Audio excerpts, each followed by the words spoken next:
For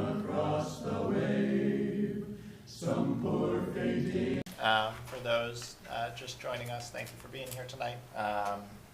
For anyone who is just joining, just a PSA that for the foreseeable future, the Conservation Commission will be holding sessions from 6 to 7 p.m. on the nights of our regularly scheduled hearings, where we will be talking about the upcoming open space and recreation plan process. So for anyone who is interested and would like to tune in, more than welcome to do so. And at this point, we will start our regular agenda for the evening.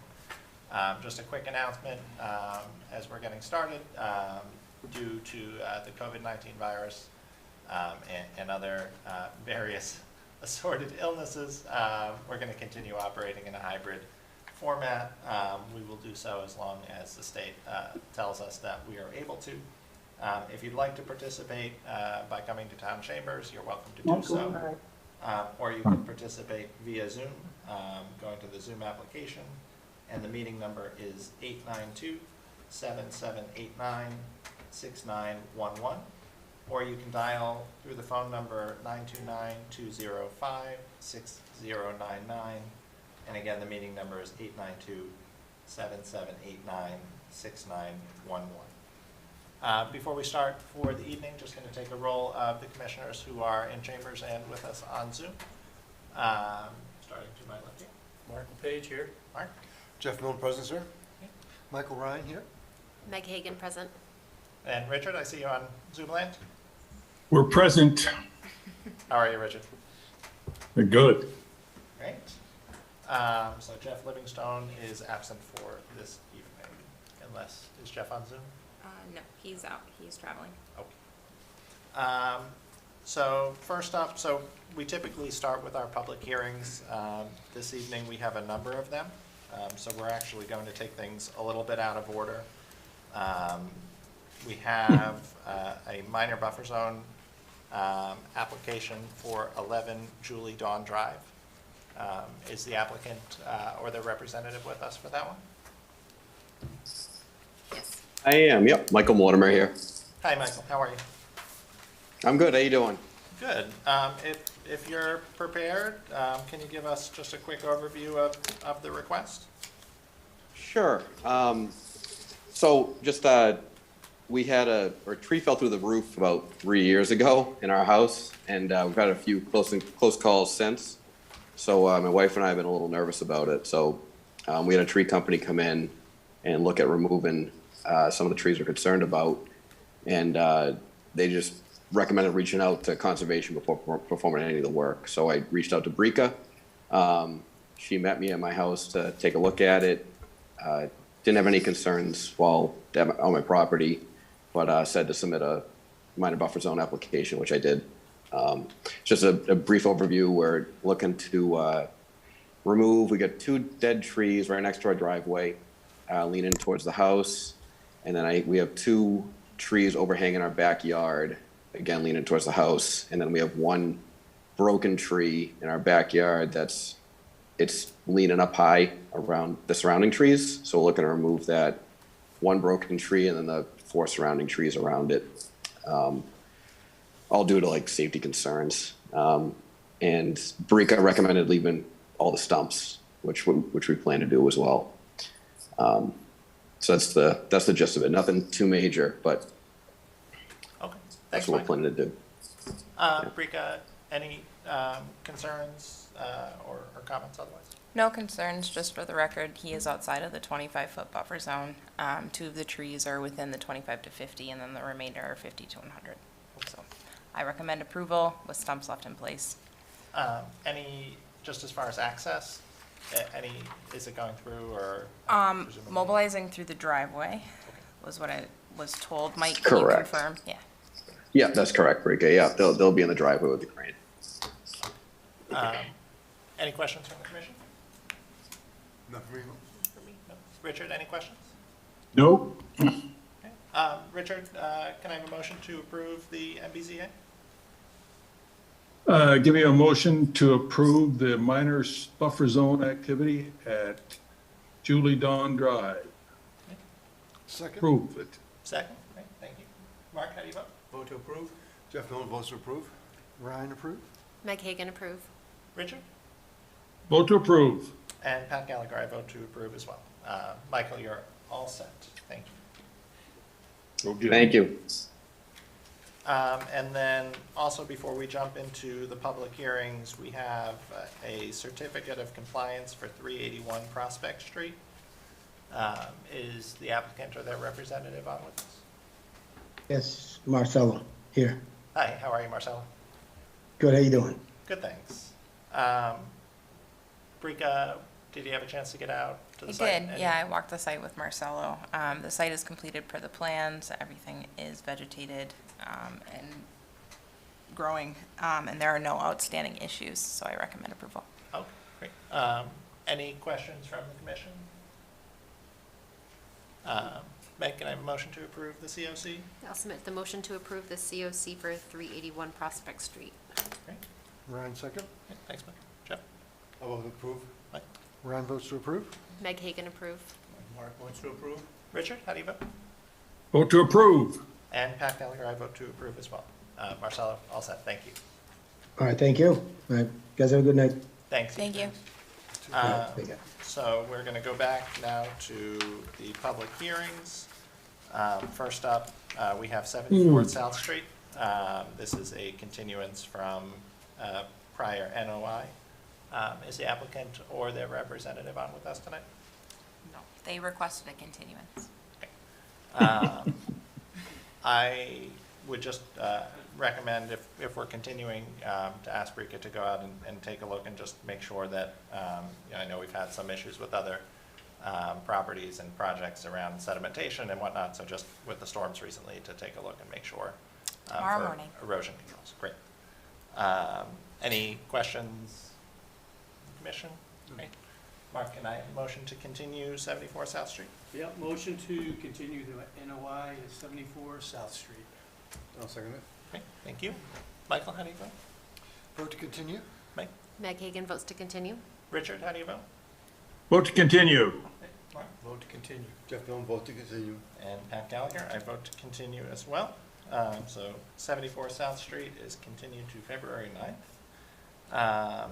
Next up, we have a continuation of the NOI for 0 Lincoln Street. That's Franklin Heights Parcel B. Is the applicant or their representative on with us? It's Dushan Wang for Creative Land and Water Engineering. So with me, it's Michael Hassett from Gary Hellman and the applicant, Bruce Wheeler. So I think so we, for today, we just want to give the commission an update for the project team, what we have done in the past few weeks since the first review. So we had a working meeting Monday and then another one on Wednesday. The Monday meeting went through the wetlands crossing and the stream crossing. Prior to that, we sent our draft response and updated draft plan to them to go over. And at the very end of it, we so agreed with all the issues outstanding, how to address it. And we send out the final plan for the wetland crossing and stream crossing, final plan design. And so we understand they will need to take some time to review it, to finalize the comments, and for the next meeting, hopefully, we'll wrap it up.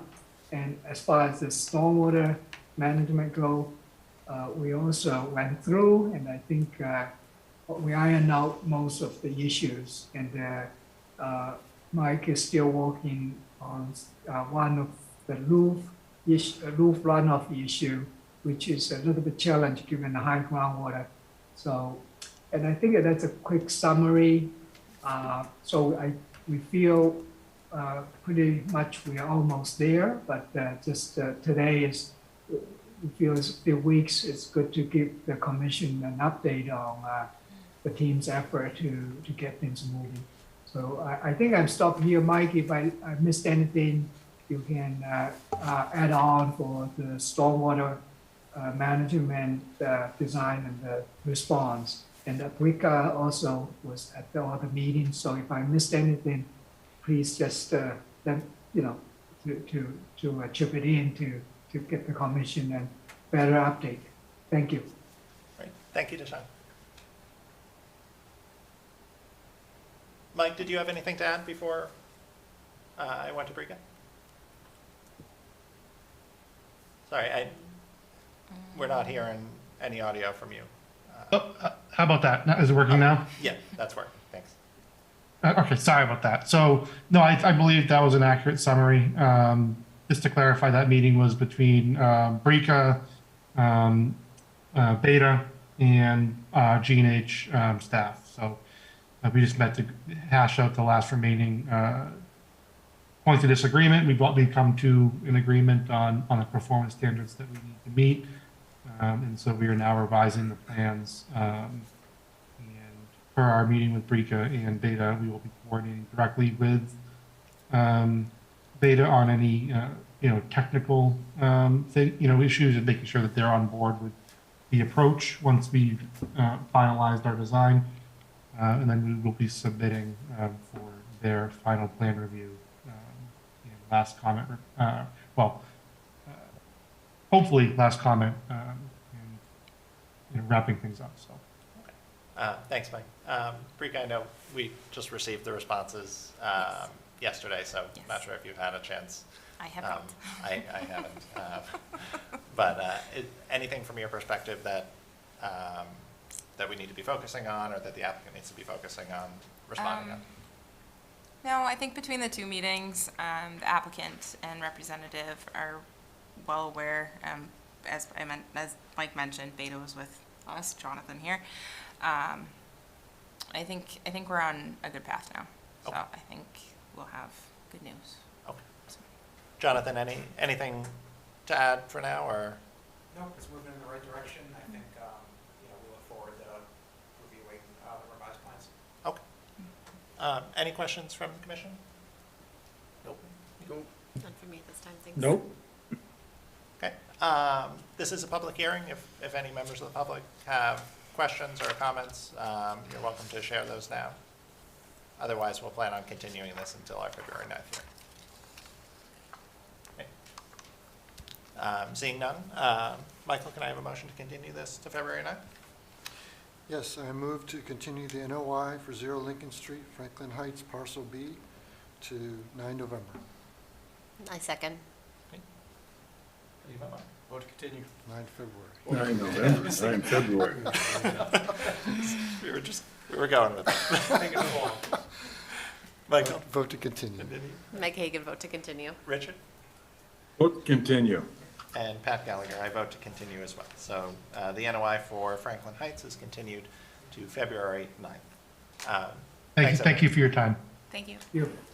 Appreciate So just quite quick one. So if everything for the February 9th, what is the deadline we need to get everything in for, just to make sure have enough time for Beta to go over? It is a week before the hearing, Deshang, so that would be the 2nd. Okay, all right, we'll try our 7 best. days. Mike, I think, so it's all on your shoulder now. Okay, thank you. Yep, no, I think, our general policy is to get everything a week before, that we're willing to be flexible if there are, if something's coming in less than a week, but anything that is less than a week, it's kind of depending on Brika's availability to review and Jonathan's availability, and we make no promises for them if they have less than a week's notice. We'll make every effort to review as it comes in, but need to have those parameters. Thanks. Okay, great, yeah. So, yeah, we will touch base in between with Caroline to see if there's any additional comments for the wetlands and the stream crossing part, so which we submitted last night, so hopefully everything can be confirmed, then we can focus on the stormwater and submit it before the deadline. Don't forget to Next hearing CC will- me. No, you will be the one, the center connection. And Jonathan will get, I'm sure he will get the things to you and to me. Copy Brika on everything, please. Thank you. Okay. Okay, thank you.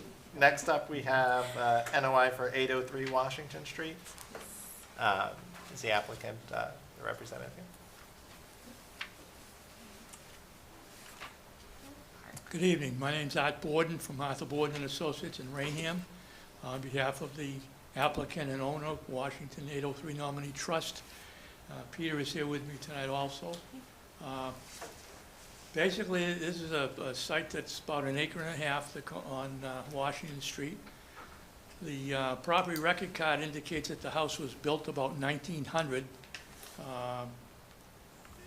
And the plan is to tear it down and bring in a new modular dwelling. There's no work proposed in your 25-foot zone. We're not planning to expand the footprint of what's disturbed on the site now. There is lawn there, which we indicated on the plan. We're not looking to go beyond what's there already. So if we go to the site plan, you'll see the proposed dwelling. It's not this one, is it? No. Do you have the site plan?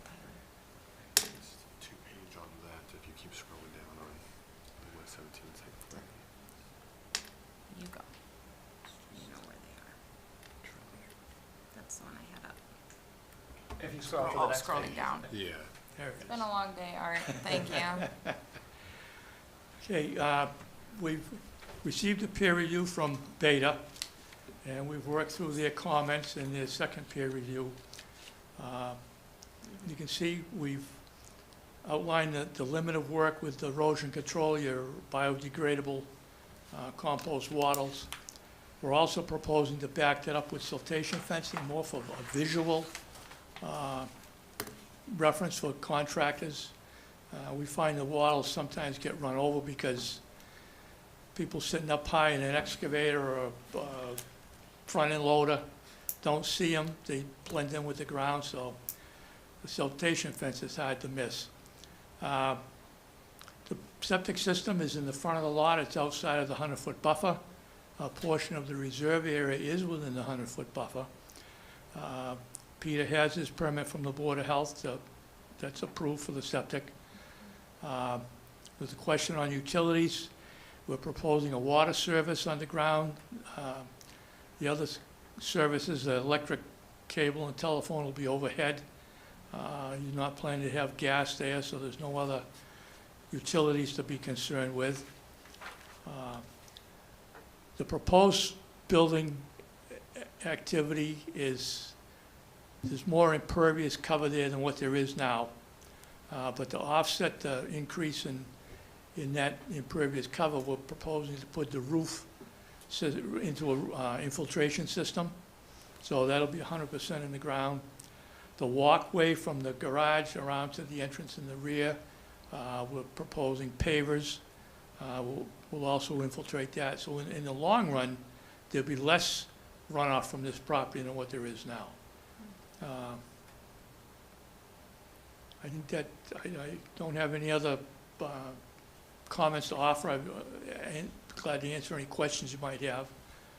We did provide just yesterday a response to Beta's second review, and I think we've covered most everything that they had in their review, so. Thank you, Art. Yep.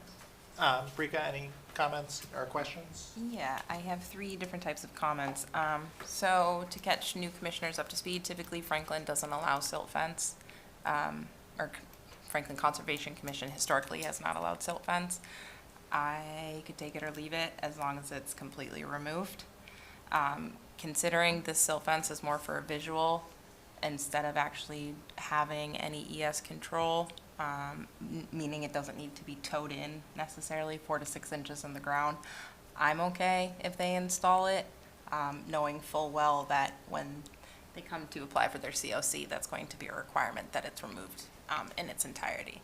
So that's something I'd like you to think about. Other options could be maybe spray painting the top of the stakes for the wattles, if that's something the commission wanted to consider. But other than that, Beta, Jonathan did have time to review the response letter, so did I. There are only a handful of comments that needed to be addressed. Art did address those in this letter, so I would actually recommend approval with standard special conditions. I can go down that list, but first I wanted to hear feedback on the silt fence. I don't have any problem with the silt fence. It's been used for years. It'll work. Any issues? I don't have any issue with it, just based on, I think, you know, acknowledging that our typical policy is to require biodegradable. I think looking at this We'd particular. we'd be fine with the condition that it be removed, you know, once the COC is issued, so. Okay, so That's not a problem. I don't think I have any issue with it here. That's fine. That works for me. And just to confirm, it is not the only erosion control measure. They are installing biodegradable wattles. They're just double walling. Okay. Oh, Yeah. Okay. Any other questions, comments, you know, other than on the silt fence? Jeff? Nope. Mike? No, thank you. No questions. Richard, any other questions for you? I'm good. Rika, can you summarize the conditions that you'd recommend here? Yes. So I will go down the list for numbers and then summarize what they are. So special conditions 20, 22, 21, 24, 25, 26, 27, 28, 29, 30, 31, 32, 33, 34, 35, 37, 38, 40, 41, 44, 46, 47, 50, 51, and then a 52 that the silt fence is removed upon COC request after I inspect. So I can give you those standard special conditions, but they are general construction, weekly inspection reports, which you did already condition yourself, that erosion controls, there's excess on site in the event that it's needed, no straw bales, so biodegradable wattles. Any stockpiling needs to be surrounded if you're within buffer, otherwise it needs to be stockpiled level upland. So very, very basic construction type conditions. So, That all sounds good to me. yeah. Jeff, can I have a motion to approve, Yes, subject to? so we don't need to continue this, we're close We're- out and approve. Oh, that's true, we need, and, you know, before we close, this is a public hearing. If any members of the public have any questions or comments, now is the time that you can raise those. Okay, So, Mr. Chairman, let me give you a motion to close the public hearing for the NOI for 803 Washington Street. Okay. Michael, second? And Meg Hagan approve. Mark, Vote to approve. okay, Richard? Vote to approve. Vote to approve. Michael votes to approve. And I vote to approve, so the hearing is closed. Mr. Chairman, let me give you a motion to approve the NOI for 803 Washington Street. Based on the special conditions. But based upon the special conditions that the Breaker has laid out. Great, Meg Hagan second. What she said. Mark, Mark, vote to approve. Jeff, Vote to approve. Michael, Vote to approve. Mike, Vote to approve. Richard, Vote to approve. and Pat Gallagher, I vote to approve as well. Thanks very much, gentlemen. Thank you very much. It's been a pleasure. Thanks. Take care. Yes. Next up, we have the continuation of a notice of intent for Bent Street, Lot 1. Is the applicant or their representative on with us tonight? Yes, Stephen Boswich here, on behalf of the applicant, representing the land planning. I was the site engineer for the project. Since we last met, there was some concerns regarding the rain garden and whether it was going to be constructed or not. After discussing with the homeowner, he did not want to pursue that. So those stormwater items have been removed from the plan. I'd also like to note, because we were able to remove that rain garden, we were able to reclaim an additional 1,500 to 2,000 square feet of forest. So I moved that tree line off to about 10 feet from the existing proposed driveway, I should say. Additionally, there were some concerns about the seed mix that was going to be placed in that filter strip to the northeast of the driveway. That was spec'd and confirmed from Brika, and it's on sheet 2. If there are any other concerns, I'd like to answer your questions. Great, thanks, Steve. Mr. Chairman, I do have a concern. I'm sure there's all kinds of water problems in the neighborhood. I'm not hearing that anything is in this plan that's going to resolve the water issues that we currently have. They are exempt. It's a single-family home, so they don't have to do any stormwater mitigation But we under don't have to approve it if we regulations. don't like it. No. If we're just kicking a can down the road and saying, we're going to make this problem worse, We are Well, held by, to be- go yeah, ahead, Pat. no, You just to take- be clear, you take it. we do not have discretion over whether or not to approve this project. The regulations make this exempt. So we have the ability to, our bylaws allow us to condition it, as per the bylaws, as per, what is allowed under the wetland protection regulations. But because this is exempt, we cannot say no to this project. And they are not obligated to put in any stormwater improvements. I happen to think that some of what's proposed, including the filter strip, I think is certainly in the category of, this is going to mitigate somewhat the impact. but they said they're not going to be doing any of that. Well, They're sorry. installing a filter strip, yeah, with non-traditional turf lawn. So they're installing something that is meant to help with infiltration based on the seed mix for construction. Additionally, the seed mix, I believe I read that it was also good for a habitat for various species. It's a conservation wildlife. So that's also kind of a habitat as well. It's what I use, well, Derek and I, not to exclude you, sorry, Derek, but it's what we presented for the Delcar project for the lawn. So it's the same seed mix. No, I hear what you're saying, and I think, and that's why my point throughout has been that where there are issues of this magnitude, my view is that it's the town's responsibility to make sure that the infrastructure in that area is adequate to support. I think that is what the law is. Well, that's, half the problem. We haven't heard that the town is going to be doing anything about this. Right. In Abriga. Well, But we can yes. continue to suggest it. Yes, yes, that's what Pat is doing. That is, he's putting it out there. Yes, Derek and I have actually gone out there several times. Do you want to come up? You want to hear from Derek? Because he's the stormwater guy. He'd actually be more apt. Can I throw you on in this? Thanks, Derek. Appreciate it. So we have gone out there. There is stormwater infrastructure. There is a culvert that is cracked. There's a culvert that runs Go under, for it. Derek Adams, Director of DPW. There's a culvert in the area that runs under Bent Street, discharges on the parcels in between 14 and 16 Bent Street. That pipe is cracked and broken at the discharge side of it. There's an ownership issue regarding the pipe that was attempted to be addressed a number of years ago.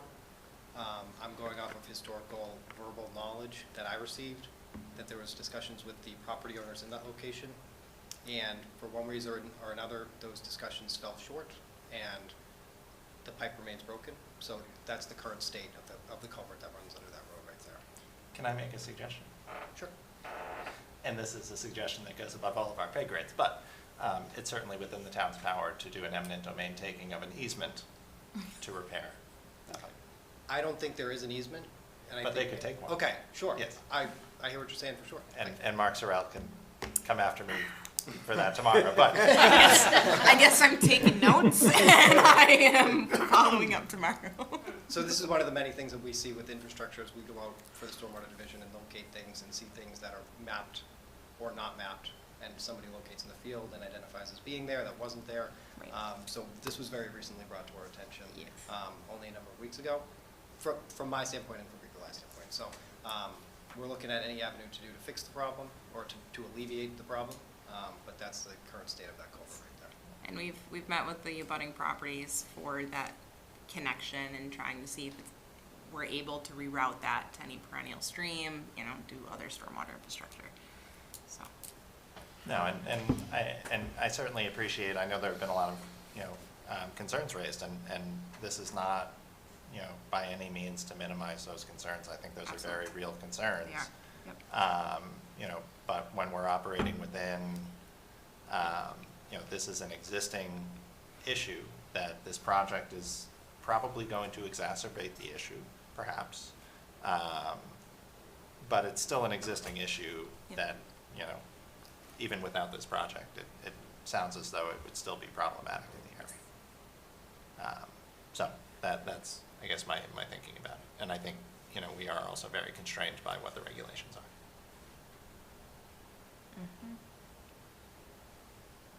Can I just ask for my knowledge base, fixing the pipe, how much will that alleviate the issues that the homeowners are seeing? Sorry, as you sit down and get comfortable. I shouldn't have told him he was done. There'd have to be a further investigation to see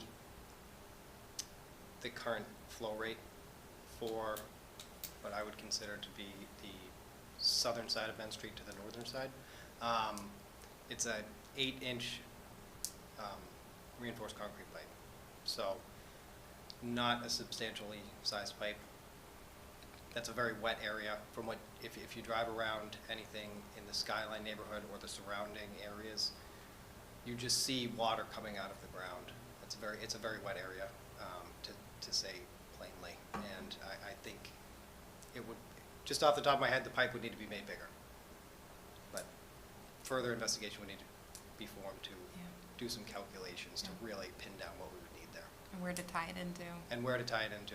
And if it should connect all the way to Emily Drive, because there's basins, or Exactly. Emily Avenue, or way. There's no street drainage in that location. Everything sheds off both sides of the road. And this culvert was presumably put in place, from what I assume, to alleviate water coming onto the road initially. But it's difficult to find written documentation about that. But I can look into it for sure. Right. No, I appreciate it. No more questions, thank Can you. I, sorry, Derek, can I ask? Oh, wait. Derek, we know. Derek, wait. Just a quick question. I know the town has rolled out this stormwater program recently. So would that filter strip qualify as a credit? The credit manual has been in front of town council, and it's going in front of the finance committee on February 8th. So I would be reluctant to confirm or deny that until that time. Sure. But what I would say is standard practices of filtration and stormwater storage are definitely being considered for that Okay. credit manual. Thank you. We done with Derek? Yeah. Good? Okay. Thank you, Derek. Thank you. Not too far away. This is a public hearing. If any members of the public have questions or comments on this project, I'd ask that you make those now. This is Romeo Zalonic again, and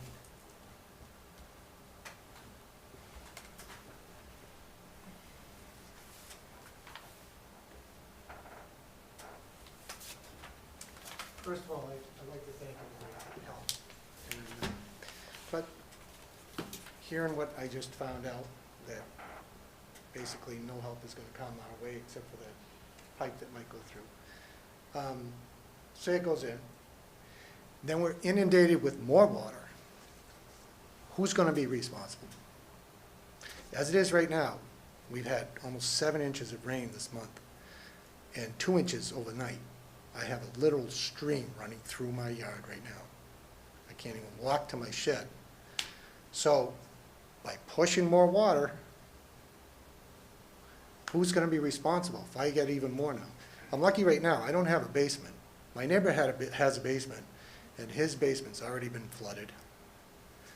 And, but right now, I've had times where the house is starting to get surrounded by water. So that's a big concern, because I can't put a sump pump in. So I'm just curious to what happens now say he gets his house put in, and then they decide to put 2 more behind us,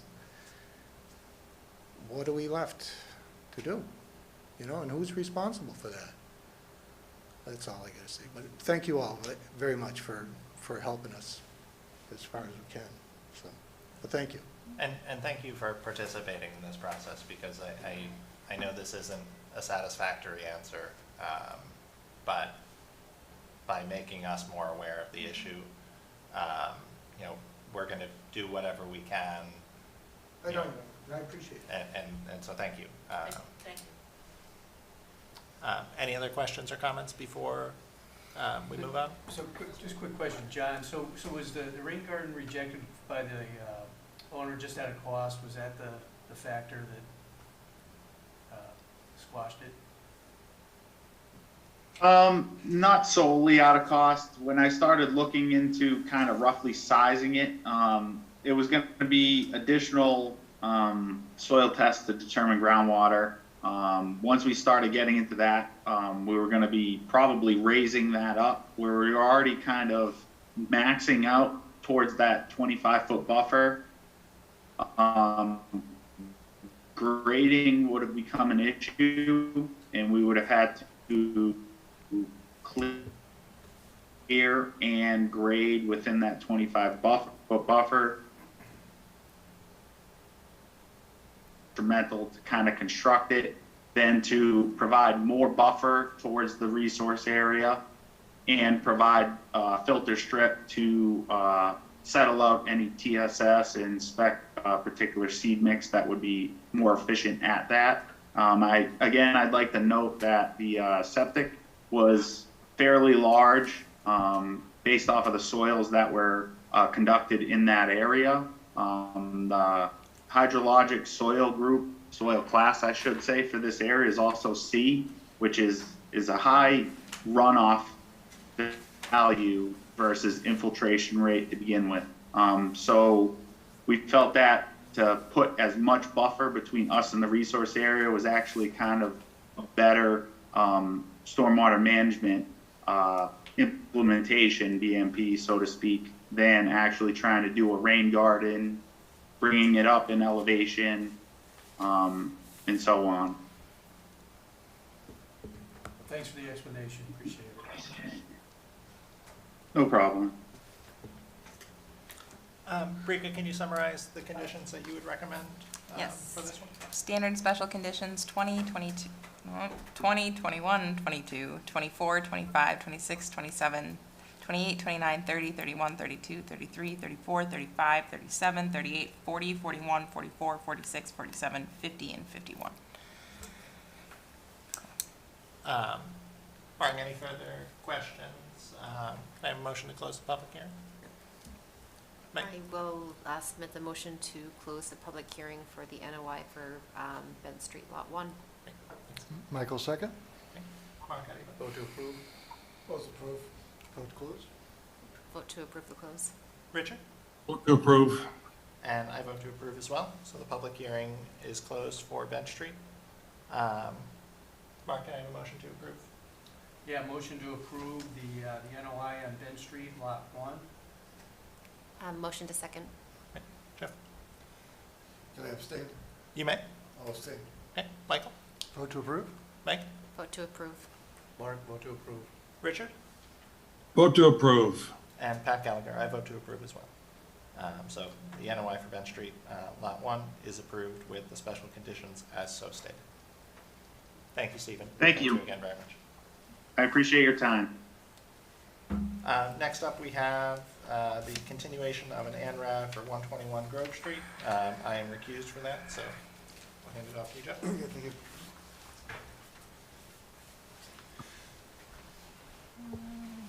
So, discussion before the commission is for the NRAD for 121 Grove Street. Do we have a representative of the project present?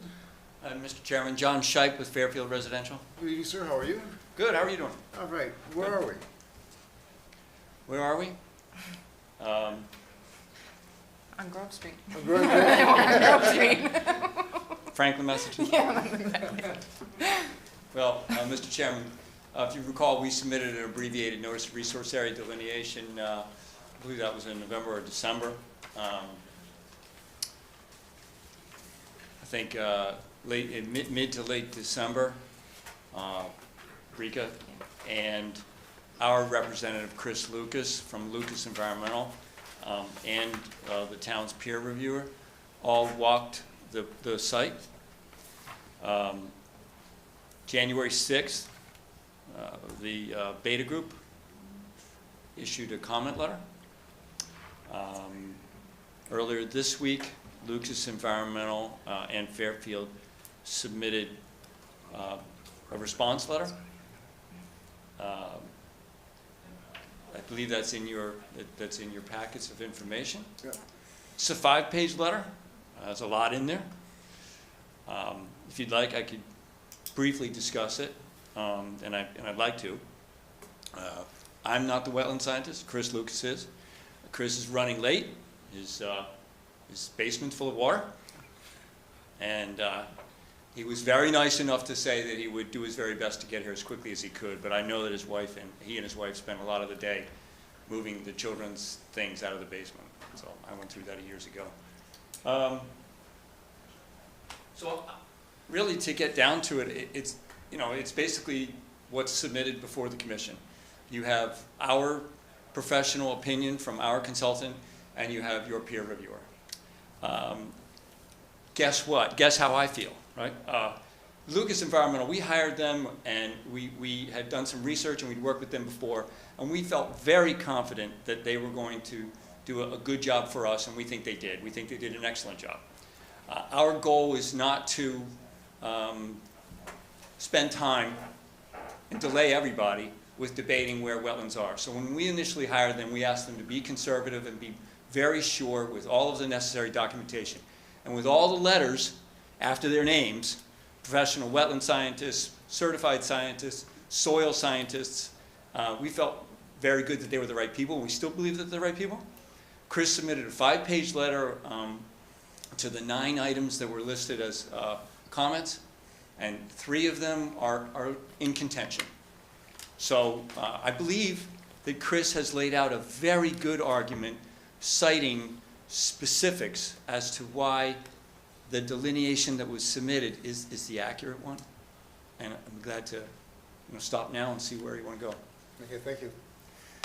Rick, I read a lot of comments that you put into our summary for tonight. Great. We have a discussion. It seems like there was more than 3 areas of contention. Yeah. So full transparency, I haven't yet reviewed Christopher's latest, or Lucas Environmental's anyways, latest iteration. I think it came on the 23rd, something like that. But I did have a chance to review Beta's comments. I put the 3 big sticking points in your agent report. Jonathan is here to speak to that though, so I would actually defer to Beta to speak to Beta's comments instead of myself. So thank you, Jonathan. Thanks, Jonathan. Yeah, so John Nero, environmental scientist with Beta Group. So as Bricolai had stated, full disclaimer, I did not do a full review of Chris Lucas's or Lucas Environmental's letter yet. I did read through it though. One thing I do want to at least state to make sure it didn't get lost in the shuffle or within these letters is we do agree with about say 90 to 95% of Lucas Environmental's assertions that they presented in their ANRAD, including the vast majority of the wetlands were correctly delineated in our opinion at the site. The streams were classified appropriately as intermittent, et cetera. But as was mentioned, there are 3 primary points of professional disagreement, I would say. So we had initially done our review in late December. Myself and my colleague went out to the site and spent a full day reviewing everything independently. We then went out a few days later with Chris Lucas as well as Bricolai before submitting our letter. We try to do that when reviewing delineations in an effort to try and reduce some of the back and forth and to hash out some issues in the field. But 3 real points of contention remain. One of them is that We do believe that there are some additional intermittent streams within the wetland complexes at the site. Much of the time when ANRADs are submitted, they won't go into that level of detail of delineating, for example, streams within wetlands, but in this case it was requested to confirm every single resource area at the property. We observed a number of groundwater seeps that we do feel meet the definition of stream due to having a defined hydraulic gradient as well as a defined channel. The second point of disagreement was the presence of additional wetlands at the site. There was a test pit dug identified as test pit 16. I'd say near the north central portion of the site, relatively close to where a trail leading into Franklin State Forest bisects the site. And this area was fairly disturbed from a test pit. The first thing I noticed was from the soil, you know, the A horizon being upturned was a depleted matrix. And we dug a few holes around and did see that within the soil profile, depleted matrix, strong redoxamorphic features and groundwater at the surface level. There wasn't much in the way of vegetation in that area due to the disturbance from the test pit that was done, but this is what we believe is a small isolated wetland. You know, a number of the vegetative species surrounding it were upland trees. However, they were exhibiting signs of being severely stressed due to the high groundwater levels.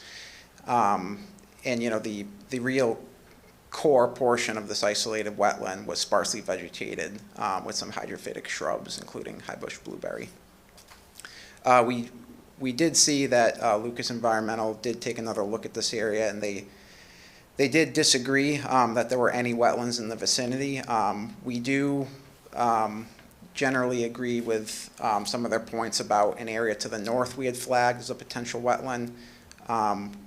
You know, we do feel like they had done their due diligence in that area. However, the area surrounding Test Pit 16, we do feel is a small isolated wetland. The third issue, which I would say is kind of the most contentious and seems to be the biggest sticking point of this, is the wetland that was flagged as an isolated wetland, pretty much dead center of the site. It's identified as wetland C series.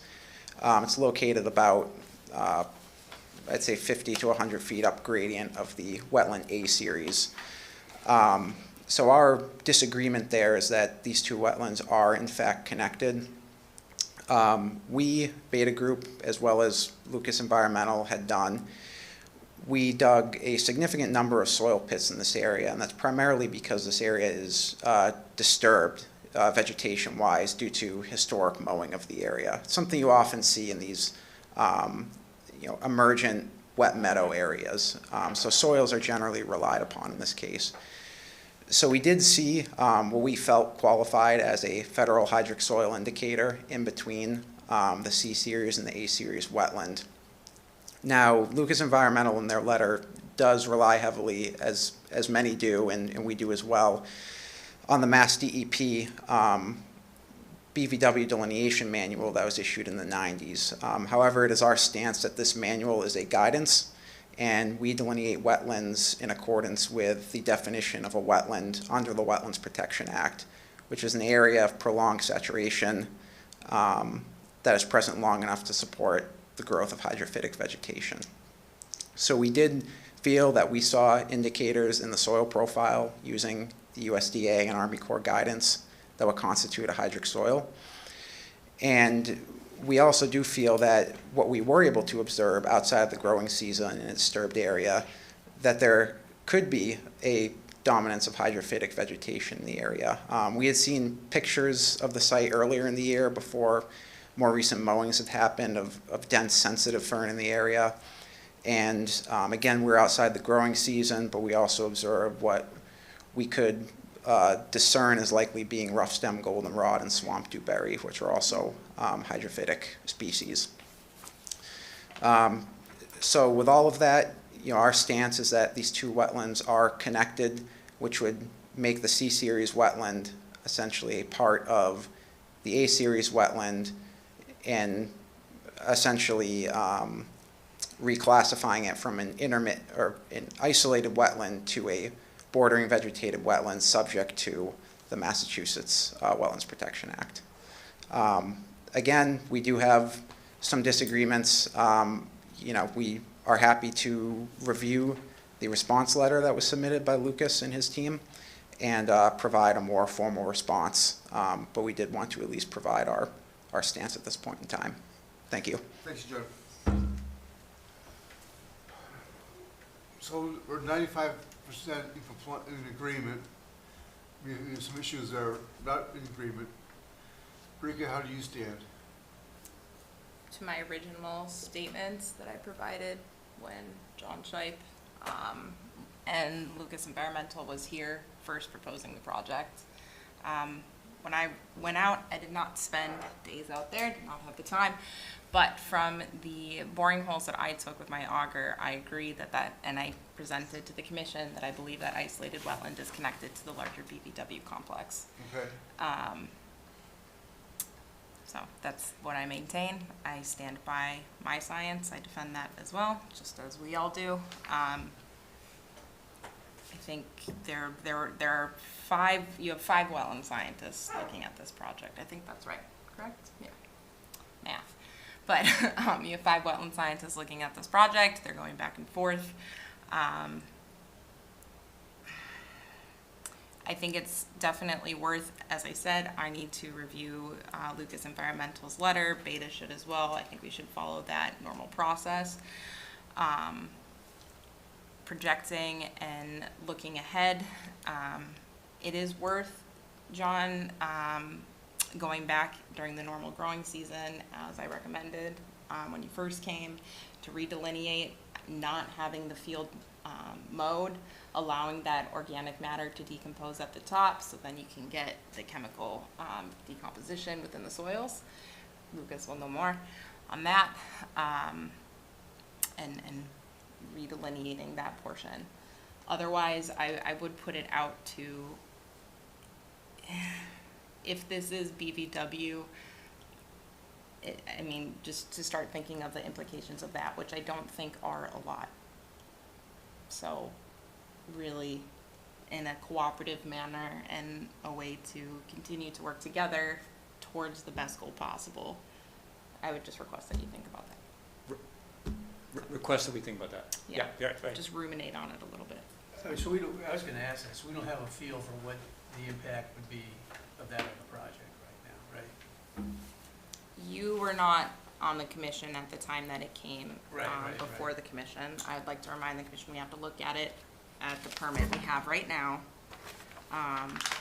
But it's a fairly large project, is what Right. they're going for. And Yep. the commission recommended that they file an ANRAD before actually submitting an NOI for the project. Yep. That's what they're doing. But relative to the impact to the square footage Right. of wetland that would be determined on this, you know, over the overall acreage, there's the one area near Test Pit 16 is kind of the one that's out in where Lucas Environmental believes it's just a field. And it's also a mowed area, I think. That's C-series wetland. Test Pit 16 is up here. Test Pit 16, right? Yeah, and Yeah. that would be isolated, and so that does not fall under protection of the act for a 40B project. So wetland C is really right in here. Oh, It's so, kind of in the middle there, right? It's right in here. yeah, thank you. I just wanted to help answer the question. Rika is No, that's absolutely good. correct. Yep. That's an area where one of the areas is where there's a wetland and an isolated wetland, and you know, they may be connected, I believe, right? That's the contention. And if they're connected, what it then means is the entire isolated wetland now becomes wholly protected under the Wetland Protection Act. Where we were, well, it doesn't matter what we were contemplating, but what's before you.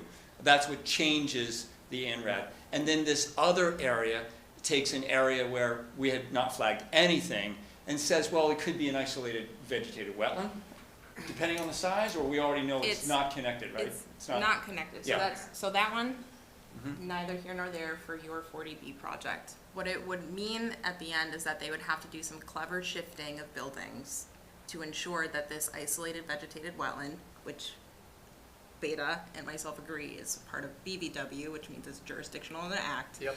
is protected. So it's clever shifting is Yep. all it is. Clever That's- engineering thank you. That's- and Yep. interesting designs. Yeah, and more square footage of the property that could not be developed. Yeah, so it's shifting, but it's more square About footage not developed. 25 Do I remember square feet, cor- something like that. Do I remember correctly, it was the clubhouse that was over that, IBW, right? You're right. Yeah. So, Mr. Chairman, listen, thank you very much for hearing us, and we do want to move forward on a cooperative and collaborative level. So thank you very much for meeting. I believe that, John, I think it was pretty lousy weather in December, and there was a chance that maybe you wouldn't be able to get out there, so thanks for getting out there when you did. I respect that this 5-page letter was submitted earlier this week, and it might behoove everybody to have a little bit more time to digest it. And, we're all engineers and professionals. Could be that somebody else's eyes on something makes, maybe we all read it and go, oh yeah, that's a good point, I hadn't thought of that point of view. And that may occur between now and the next hearing, Absolutely. right? So, Always available for work sessions. So before we go to a vote for continuance, Meg, Mike, any other questions that you want to ask at this point? None for me at this point. None for me either. Mark? So what are we thinking are the next steps? Continuing, reading Lucas Environmental's letter, having Beta respond, having myself respond. Potentially waiting later in the season to give the, Something, but I would first have all of us respond and coordinate. okay. So that was That- just that something sounds good. for everybody to consider and have up in their recesses here. Richard, any last thoughts on your side before we go to continue? No, I'm good for the time being. Okay, sir, thank you. Can I have a motion to continue? Do we have to ask for public comment? we do request a continuance. Being a public hearing, anybody in the audience or on Zoom wish to speak up? Okay, thanks, mate. Pardon me? That's the next hearing, right? Yes. So you would want to go to the following one after Feb 9th? What are you, I'm sorry, he just said he'd like to request a continuance. Yes. Of this hearing to the next available. Got it, okay, yes, So continue. what will be the date on that? February 9th. February 9th? Okay. Can I have a motion to continue? Motion to continue the ANRAD for 121 Grove Street to 9 February. Thank you, sir. And Meg second? Hagan. Yeah. Thank you. And Megan, your vote? Meg Hagan, I vote to continue. Sir? Michael votes to continue. Mark? Mark votes to continue? Richard? I vote to continue. Thank you, sir. And Jeff Nolan also votes to continue. So we'll see you on the 9th. Right on. Thanks very much to Thanks a lot. everybody. Appreciate Thank it. you, Jeff. Thank you.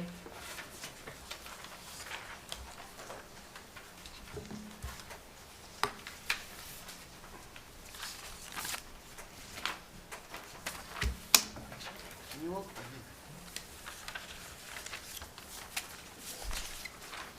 On to Brook Road. Uncas Brook. Is that the right pronunciation? Uncas or Uncas? Yeah, that was everything you can, unless you want to hear my beaver permit, go home. Have a good night. Good luck. Good luck. Oh, John. thanks, Jonathan. They're a tough crowd, so. Okay, public hearing, number 6 is for 30 Uncas Brook Row. Is the owner or their representative on with us tonight? They requested a continuance to Feb 9th. Okay. Any issues or anything we need to talk about otherwise? No, Okay. not yet. Mr. Chairman, I'll give you a motion to continue the NOI for 30 Uncas Brook Road to the 9th of February. Is there a time? No, there's a time. We haven't been TBD. doing time, yeah, TBD, because we've been swapping. We'll leave that to time. That works for me. Meg Hagan, second. Right, thanks. Mike? So we don't need public comment?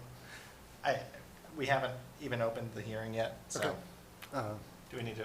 Actually, you should open it, We because should, it's within okay, the let- 21 days. I mean, just to be very clear, we are opening the public hearing.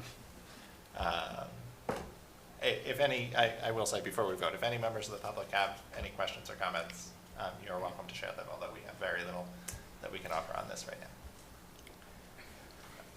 Great. So we have a motion to continue and a seconded.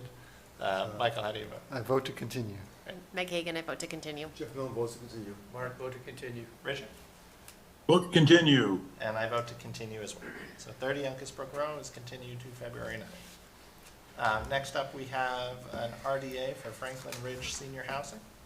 So you have to open it.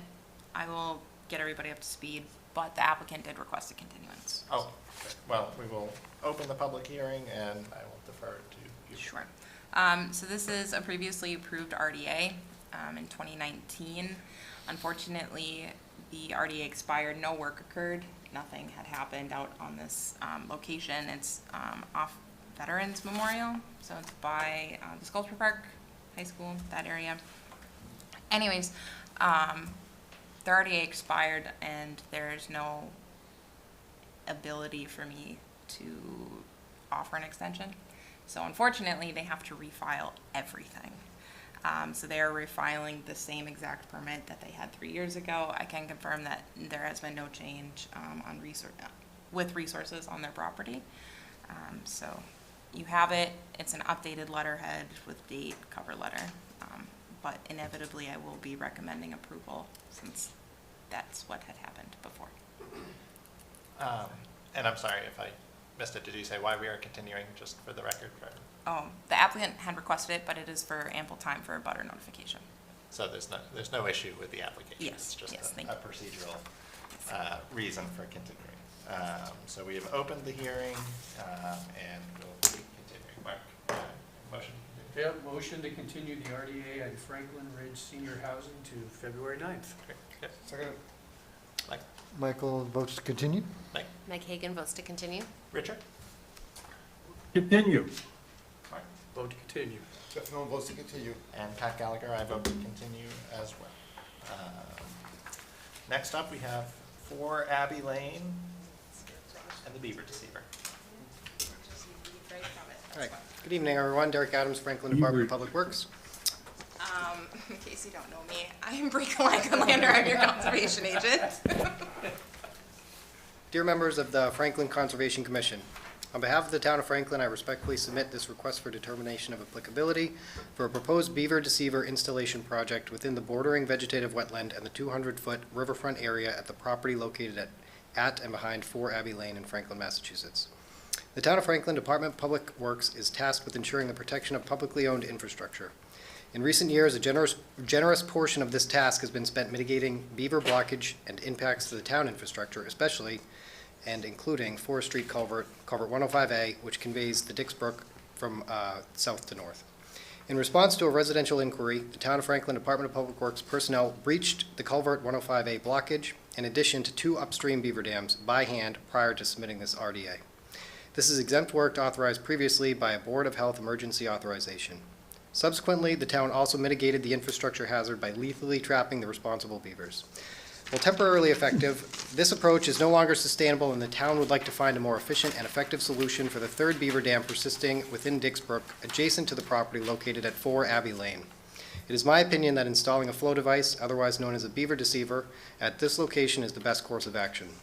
Implementing minimal impact engineering controls will be more effective and less disruptive to the natural environment while also successfully mitigating the hazard. In addition to alleviating the burden of resources that have historically been dedicating to the breaching of dams, there's also a financial benefit to using engineering controls. Trapping the beavers is only a temporary solution, as the absence of beavers at any given location will once again become inhabited by other nomadic beavers. The persistent nuisance of periodically trapping beavers is not financially sound and can be sustainably solved by installing a flow device. The dam adjacent to 4 Abbey Lane presents a direct recognized hazard to Culvert 105A. Should this beaver dam fail, it will release an uncontrolled surge of water toward the culvert. Such an occurrence creates both environmental and public safety concerns. As the surge conveys a significant amount of energy in the form of water pressure, it will include erosion along the bank of Dix Brook, and it will displace soils while simultaneously elevating and conveying dislodged fibrous vegetation, including branches and logs, as well as any debris located below the water. This mass of organic and inorganic material will be channeled directly toward Culvert 105A, at which point the threat of damage to publicly owned infrastructure becomes evident. Damage to the culvert from the aforementioned would potentially undermine the integrity of the roadway, which is supported by the culvert. This situation must and can be avoided by the installation of a flow device at the described upstream location.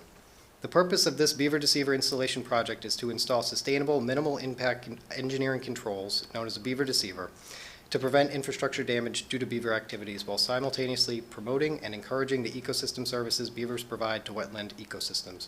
In doing so, this project aims to ensure the future protection and success of the local beaver population species, their ecological interactions with their surrounding environment, and the efficiency and success of local stormwater infrastructure.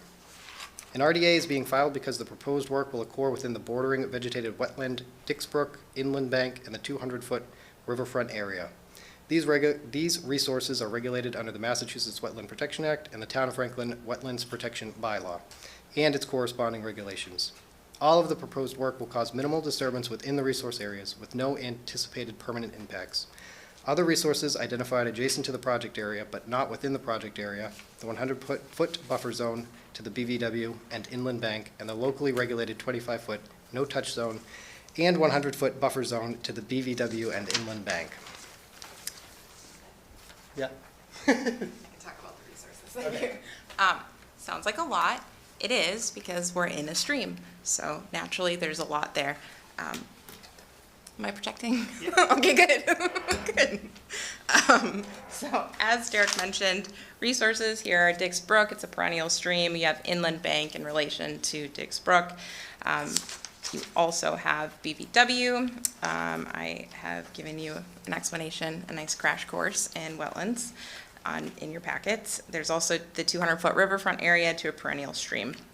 There are no rare species there. It's not marked as habitat or anything else such as vernal pools. So for those of you that remember, with the Delcart project, Keystone Species, we talked about that. So Keystone Species, for new members, are species generally of animals, but that they are at the top. So think of everything that you know about the food chain, except instead of it just being the food chain, it's also the exchange of energy, essentially.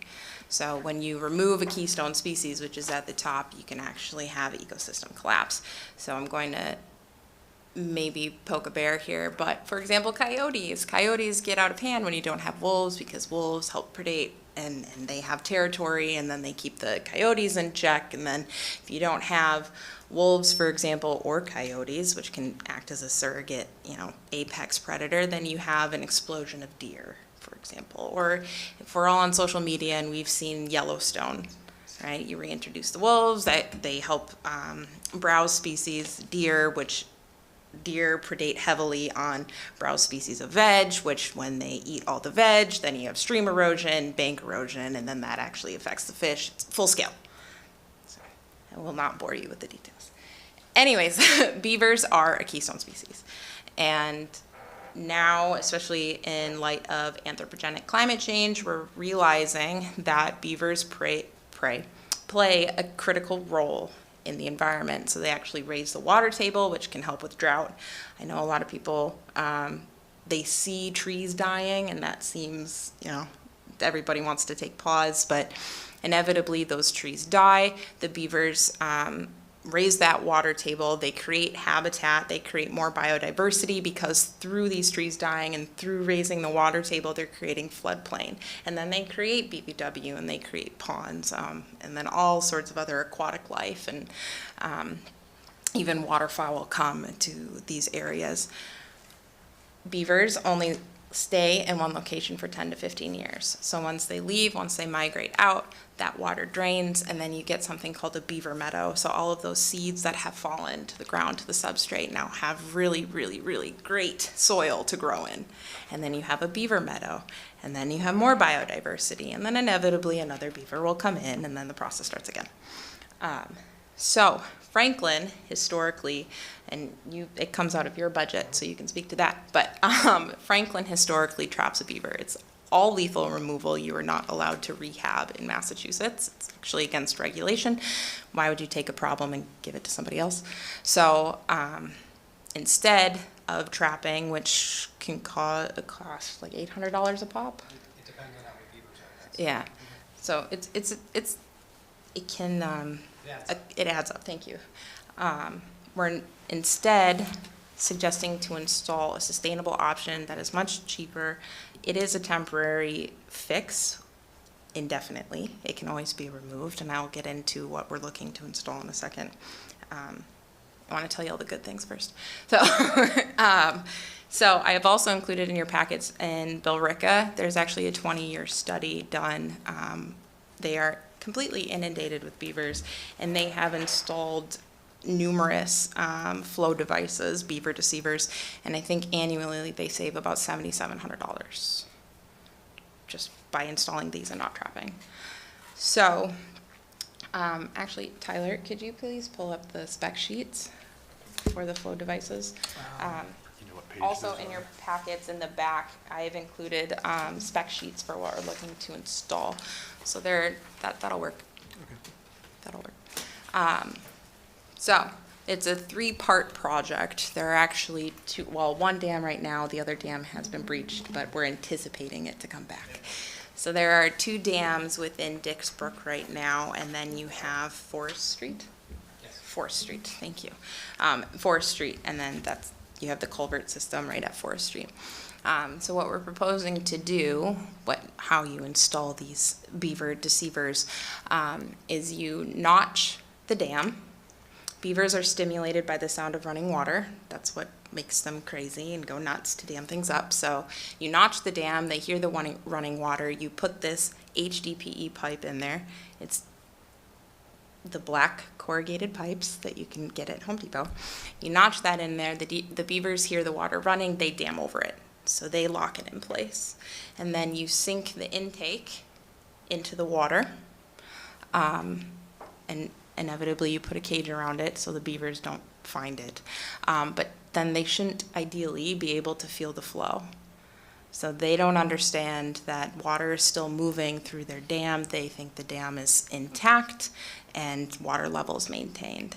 A lot of these flow devices, you can build them as such so they lower the water table or lower the superficial water. It's not really what we're proposing here. So we're not proposing any ecosystem change other than creating a conduit for that water to continue to flow. So if we didn't do this, we'd have to trap the beaver, and then there's all sorts of other potential hazards. So it's a proactive measure. As I mentioned, there's a potential second dam in anticipation of them damming again. We included in the permit another flow device upstream, TBD, if they come back. And then actually at the culvert, we're proposing a keystone fence. So that is a trapezoidal fence that you place in the water. And that still allows the water to get through. If the beavers wanted to dam the culvert, they can dam around the fence, and then it actually brings them away from the culvert, and they don't like more work. So inevitably they stop. Now, these fences are graded enough, are wide enough, so you still allow fish passage. You still have the aquatic connectivity. You can even create little doors at the bottom. You want to be careful about that, though, because if the beaver finds it, then they could get through. And then maintenance. I was doing really good, guys. I was doing really good. Thank you. Then, as I mentioned, it is temporary. So other towns have done it. Natick does it, and not that Franklin needs to, get with other cool kids or anything like that. But what was I was going somewhere. They've done it. Oh, so they have them staying there indefinitely. I would suggest, because of who I am, I would routinely check this to make sure that it is functioning, that it is fine, that even though we're putting essentially a plastic pipe in there, it is okay. I have looked at the spec sheets for the pipe and done some research into leaching into aquatic ecosystems, and it's fine, it's rated fine. This is actually what water and sewer use as well. So with that, am I missing anything else? I don't think so. So, questions? Does it work? It does work. It does. Yes, it does. There's Works plenty- good and lasts a long time. It does, yes, yeah. You What's know, go ahead. Then it's a no-brainer. We might as well, rather than trap them, put this fancy little thing in there and away you go. I think so too. They're territorial as well. This is another benefit. So beavers are territorial, so they will actually protect this pond now. So we will be working with one beaver family instead of multiple. And then inevitably they can just go to Rentham or Bellingham or something. They can go away. So it's fine. Pretty good. Sorry, do you have any, like, other examples of other towns having issues with them as far as, like, do the beavers ever chew through the plastic pipe, or? They typically don't chew through it. I would say, based on Beaver Institute, which I know I've told you a lot about, I didn't see anybody on actually the MAC webinar. I looked. I didn't see. registered for it. I didn't I see still need to go back and watch anybody's name on I that. have the recording. I looked through all 164 people on there. They can, from what I've been told from Mike Callahan, who's the guru for beaver stuff nationally, also from Massachusetts, it's pretty negligible. The way that he's designed this and has buffered it is over 20 years of trial and error. So it can happen, hopefully not. Yeah. So, as long as they don't find it. That's the trick there. Can I ask cost-wise this to put in a Yeah. system? It's less than the $800. What Mike Callahan charges, and he's included his entire scope and fee to install, is $1,300. So if we're saving $700 twice a year, I mean, that already makes up for it. And then I'm getting paid to install it anyway, so it's fine. You're getting Yeah, paid. we have a lot of this material in stock. Yeah. So, the cost to install it would be negligible, you know. Personnel, time, and everything that we have for this system is gonna be what we have at the DPW stockyard already. Great. Priya, just a background question. What is the density of the beaver population in this part of the state? Ugh, I don't know that question. I would say At too what much. point? At what point? Because everybody traps. Yeah. I mean, Yeah. since I've been on this commission, I can't tell you how many beavers we've probably killed. So that's right, that's why we're doing this. So instead of just having a revolving door of unsustainable practices Yep. and no benefit, why not use them for their nature's engineer? I'll vote Let's for the use them. beaver. Thank you, me too. This year, there was, I believe, 6 or 7 locations that we trapped, and we've had to go back to 3 of them. 2023 or 2022? 22, sorry, Oh, last okay. year, I'm sorry, yeah, 2022. So Redgate is one of them, Spring Street, 140 by BJ's, Winterberry underneath Lincoln Street. Those spots have been, and of course, Abbey Road, or Dixbrook in the vicinity of Abbey Road and Judy has had 2 dams, and one of them was just a blockage of the culvert itself. So this year was exceptionally difficult to manage, not unmanageable, just the amount of time to go out there. And the way to notch these dams is, you can imagine being an unsafe practice for individuals to do. Yeah. Because this is a naturally, made by a creature, that basically engineered it, and you gotta be in close proximity to the dam to notch it. Yeah. And specifically behind, this is where the location at Judy and Abbey Road, where access is really an issue. At Winterberry and Lincoln Street, you're right there, you can get the machine out and unnotch it, as you would say. Judy in particular is down a 30-foot embankment, and there's no way to get any equipment down there. And it's just very concerning to keep having to send personnel out there to continuously unclog these dams. You're basically putting waders on, and either way, you're downstream or you're upstream, and it's not a pleasant experience to do that. So I think there's another safety component to this that will increase some safety with personnel as well. So if this at Abbey Lane goes well, would you look to be doing more of them throughout town? Yeah, absolutely. That is why this is a fat packet. So you have it now, you can read it, and next time, knock on wood, It's not as big of a packet. So, just my own curiosity, where was the Spring Street dam? Was it in So the that's a pond? blockage of the culvert just right underneath the road. If you, No, it's- yes, Yeah. yep, the that culvert real that's- narrow part of the road, and the only way that we can do that is we need to get a police detail at this point because the road's so narrow. You get either a backhoe or the mini excavator. Yeah, yeah. You get a telephone pole that you grapple in a claw and you swing it over the side and then you punch it through because we put the fence up.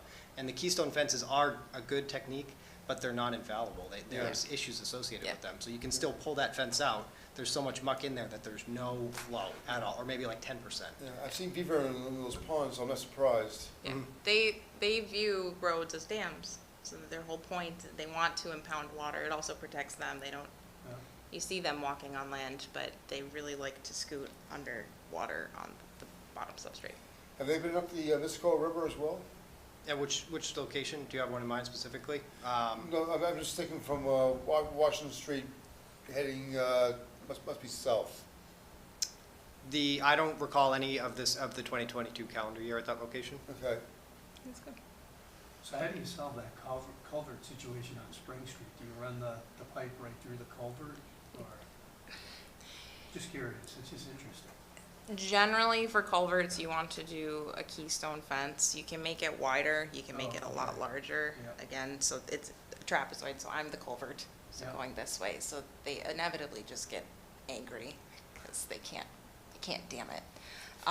But coupled with something like this, where you actually find a dam, it works a lot better. There are, and I'm still new on the beaver deceivers. I have seen projects where you do put a pipe through it. That tends to work. If you have a multi-culvert, or like at Forest Street, you can fence one and leave one open, so then that helps with more wildlife passage, aquatic connectivity. So there's all sorts of ingenuity It's there. going to be situationally dependent. It for each really of is, these. yeah. Yeah. Makes sense. So it's exciting. This is a great thing. Thanks. Thank you. Thank you. Nice job. Yeah. Don't forget to make a motion. Great. Well, I don't know if I see anyone else on Yay. Zoom. This is a public hearing technically. Do we need or have a number? Do we have a number? For DEP what? number? Do we need a DEP? No, not for RDAs. You want a motion to approve? or- I think we need to close and then a motion for a negative determination. Oh, I'm sorry. I just wanted to, just to be clear. Purpose of an RDA is for the commission to determine jurisdiction under the act if it is adverse to the spirit of the act or any of the performance standards. So even though this is within a wetland resource, that is what I am seeking. I'm seeking a negative determination that the commission doesn't believe this is causing adverse harm to those wetland ecosystems. If somebody else, for example, wanted to come in and build an island in the middle of the stream, they would need an NOI. Unless they were a beaver. Unless they were a beaver, that's true. That is true, they're exempt. Understood. So a motion to close the hearing? Mr. Chairman, I'll give you a motion to close the RDA hearing for Abbey Lane. Meg Hagan, a second. Vote to close. Vote to close. Michael votes to close? Meg Hagan votes to close. Richard? Vote close. And I vote to close as well. Richard, can I have a motion to approve, or to give a negative determination on the RDA? Nation. I give you a motion to give you a negative determination on the RDA for the, Beaver But deceiver for Abbey Lane. For Abbey. for Abbey Lane, is that it? That's it. Yes. Second. For the Beaver Deceiver. Second. Now, I have a special, yes. Being an Oregon State alumni, I am too, go Beavs! Oh, Richard, I didn't know that. That's impressive. yeah, so beavers are a big thing. Yes, they are. Go Beavs! Jeff, Anyway, we'll go. Where are we? do you vote to We approve? need a I vote to second. approve the negative determination of the RDA. Michael votes to approve? Meg Hagan votes to approve. Mark votes to approve the negative determination. Richard? And I vote to approve. And I vote to approve as well. have a negative determination, go forth Not and, negative determination. go forth and deceive those people. Go forth and deceive, yeah. That's great. Thank you, Derek. I love this. Thank you. Thank you. That is our public hearing calendar for tonight. We already talked about our MBZA and COC. So we just have a couple more items. The first is approval of the minutes for January 12th. Mr. Chairman, I'll give you a motion to approve the minutes for January 12th, 2023. Thanks, Jeff. Mike? Second? Mike? Maggie, again, I vote to approve. Or vote to approve? Jeff? Vote to approve? I'm sorry, vote to approve. Michael? Approve? Mike? Already approved, yeah. Approve. Approve, yep. And Richard? Yeah, Did you vote to twice? approve. I did. Voted twice. I vote to approve as well. Long night. Minutes are approved, and last up is a summary of the year-end report for the Delcart treatment. Sure. I'm going to just quickly read their 2023 management, well, first I'll actually, for the new commissioners, back in 2015, Franklin Concom just started to discuss chemically treating Delcart for invasive species. So that has happened since then. I believe they started in 2016. So every year they send a year-end report based on their findings. So for the record, I'll just read these 3 paragraphs. We have not talked about a 2023 invoice or contract or anything like that, so I'm just merely reporting what Solitude Lake Management has found in the 2022 growing season. So the 2022 growing season represents the 6th year of aquatic invasive, 2016, look at that. The 6th year of aquatic invasive species management conducted by Solitude Lake Management at the Delcart Ponds. The result of the 2022 surveys indicate that the overall extent and density of water chestnut growth, invasive species, and Delcart Ponds continue to decrease compared to 2017. However, consistent management remains necessary to control the growth of this species. The overall extent of water chestnut cover in Delcart Ponds decreased from 21.4 acres in September 2017 to 4.9 acres in mid-July of 2022, a decrease of 16.5. During the same time, areas of moderate to dense growths decreased from 6 acres to 0 acres. In comparing the 2021 and 2022 post-treatment surveys, overall water chestnut cover also decreased notably from 12 acres to 4.9. This data suggests that herbicide management of water chestnut in the Delcart Ponds continues to decrease the overall growth and extent of water chestnut, but that persistent effort is necessary to effectively manage this aggressive invasive species. Solitude recommends that consistent management of water chestnut continue at Delcart Ponds to capitalize on the progress seen over the past 6 seasons. Regular monitoring of the ponds is recommended to evaluate the effectiveness of management actions, assess the system for negative ecological effects of treatments, and identify any new invasive species that could enter the system before they spread to problematic levels.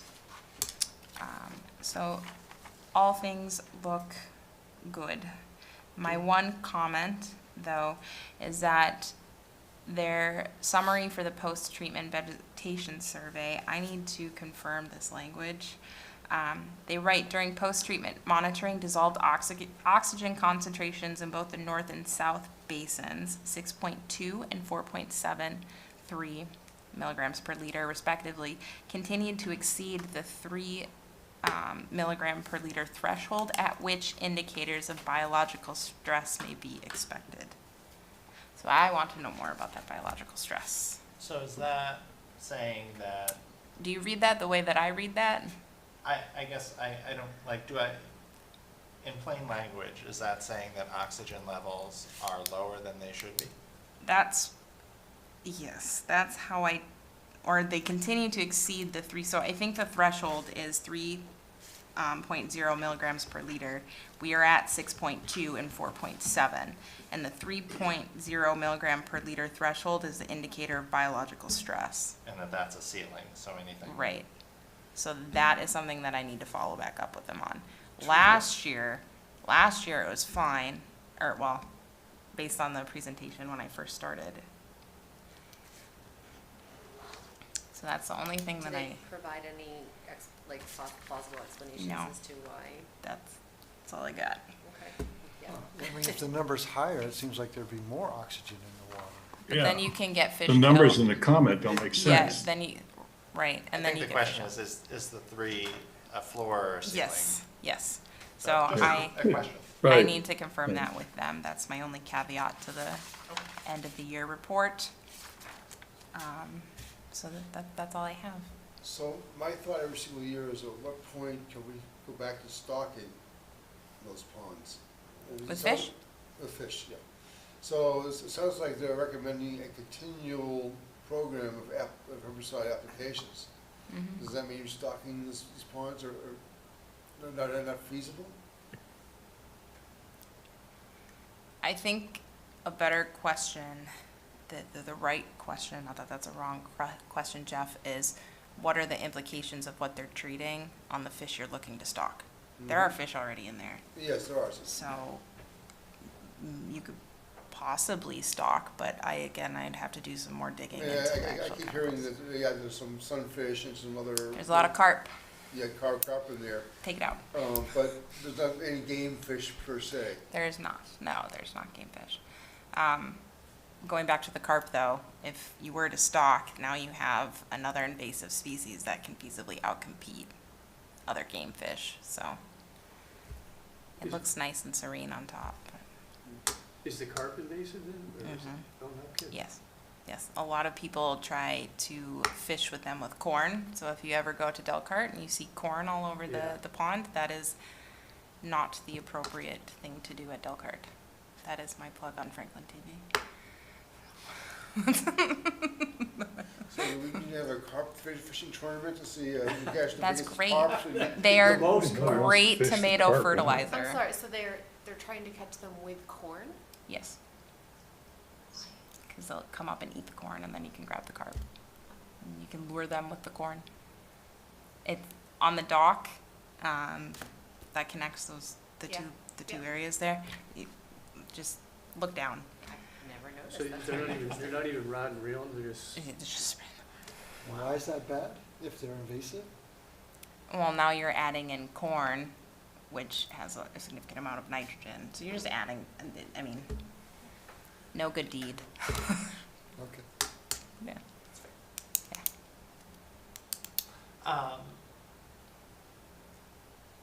So at what point, what's the current contract with Solitude? Do you know? Yeah, I think this fiscal year, so end of June. Okay. And then we should be getting another invoice relatively soon. Okay. So when that comes, that'll obviously come before you, all of you. So. Yeah, I'd be curious to hear what they say about the dissolved oxygen and if those numbers are positives or not positives. I will send you all another email. Thank you. You're welcome. Well, thank you for the presentation. Yeah. And I think that wraps us up for tonight, unless anyone has anything else to add, questions? Great, well, thank you. I feel like this was, we made a pretty good time. Yeah, we did. We really did. It It was was good. on the docket, right, yeah. Yeah, there was, Yeah. yeah. I told Jim I was gonna be very late tonight, so. Richard, can I have a motion to close the hearing, meeting? Be a motion to close the hearing? Mike Hagan, I second. Second. Mark, vote to approve. Jeff, approve. Vote to close. Mike Hagan, vote to close. Huh? And I approve. Me too. We are closed. Nice work.